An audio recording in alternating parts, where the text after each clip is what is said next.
As we get closer to Mother's Day, we're celebrating the women of We Need to Talk and their kids and with their moms. All right, who do we see? Oh, well, that's my late mother there. Oh, and Dara and her daughter and the grandmother, the 3 generations. I love that. Out right there to my 2 daughters, Madison and Mackenzie. And there's the twin and the boy. Mardi Gras, I love it. I love it. I love it. So look, in 11 years on this show, this is maybe the most personal moment that I've had with special in-studio guests.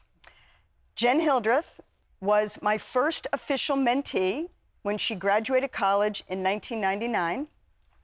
Aimee, Leone, and I went back to our days at NBC, where she was the glue that kept the sports department going. And I'm not joking. Jenn is now a terrific play-by-play commentator for women's sports. Aimee is the Senior Vice President of Talent Relations for Fox. But most importantly, they are the author of their first book, Tough as a Mother. And it's, I'm really proud of you guys. Really proud of you. But bottom line, what was the motivation for writing this book? Well, I think, Andrea, it started for both of us individually on our journeys in working motherhood and realizing there was this real void of support for working moms. I know you guys have all felt it as well at some point or another. It just feels so isolating, so alone, so challenging, and we all question, are we good enough? Can we do both? Can I be great at a career and have a family? Now, look, we're not going to answer all those questions. Everybody has to answer that for themselves, but we at least wanted to let everyone know that it is okay to ask them and that you can get through this because we need women to stay in the workplace. And that you're not alone. And we were blessed to interview 2 of you, Dara and you, Andrea, as part of this project. And it was so empowering. Our goal was to really build this sisterhood so that in the mess of one's own working mom life, and you all know what this is like, that you realize that you're not alone. And our hope is that if a 12-time Olympic medalist, if a Hall of Fame broadcaster go through the same challenges that we go through, that you realize that you are part of an incredibly strong sisterhood. How were you able to figure out who you were going to interview, who the contributors were going to be, and did you find any common themes within them? Well, I can start with that. It's just we really tried to balance out because we wanted a range of experiences. We wanted every woman out there to feel like they could see themselves in someone's story. So different backgrounds, different experiences that they lived as working moms. So just having a good balance there, I think, was one of the things that we looked for. And then we did find some themes. We let that direct us into, you want to tell about them? It's our fabulous, funny you should ask. Oh, It's our tough mother tenets, we call them. It's 9 qualities, 1 for every month of pregnancy, but 9 qualities that we found that elite athletes possess that working moms bring to the table every single day. And we went in with an idea of what those might be because as working moms in sports, we kind of saw some in ourselves and were empowered by some of the stories, Dara's included, that we saw in our coverage. But we let the stories dictate those.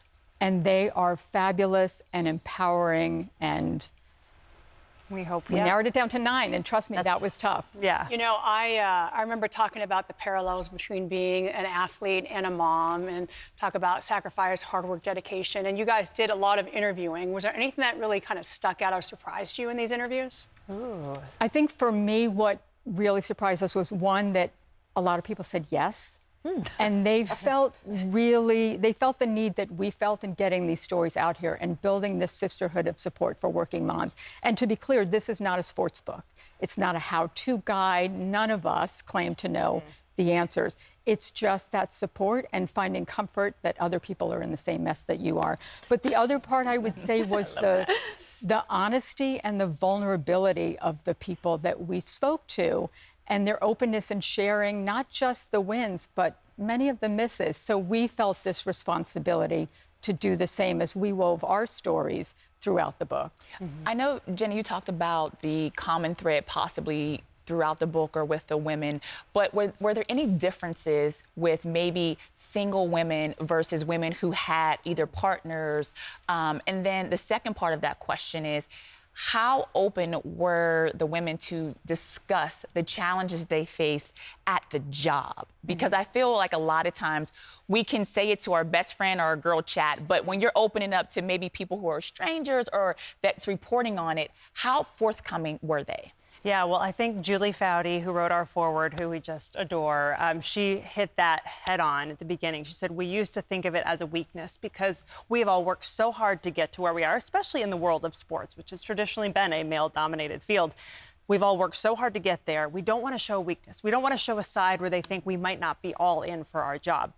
And Julie kind of hit that and said, we can't be afraid to show that. This is part of who we are, and embrace it. And Allison Williams, a reporter at Fox Sports, called it mothering out loud, which, Andrea, I know you love that phrase. Expression, mothering out loud, yeah.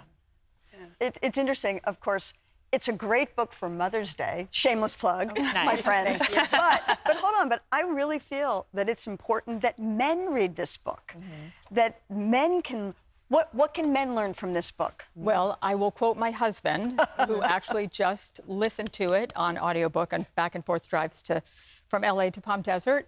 And much to my surprise, he loved it.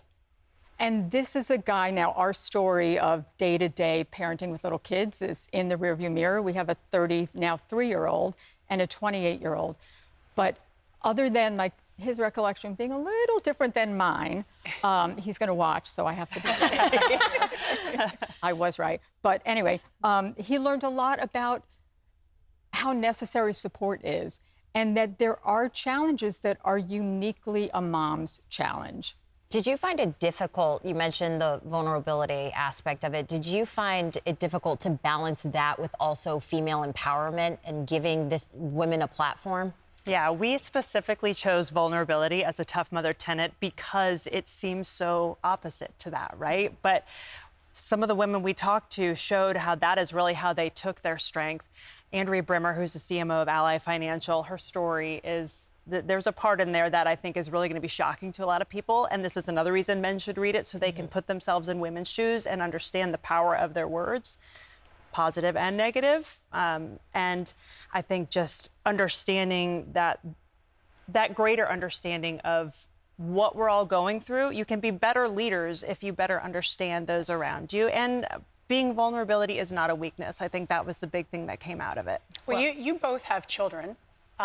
What were their thoughts on it? Because my daughter's reading it now, and obviously I know she's in it and stuff, but she loves it so far. But I think it's not just great for men, but great for children, too, to read and see what we've been through to be there for them. Yeah, my son and my daughter were both quoted in it, as was Tessa, as were your children.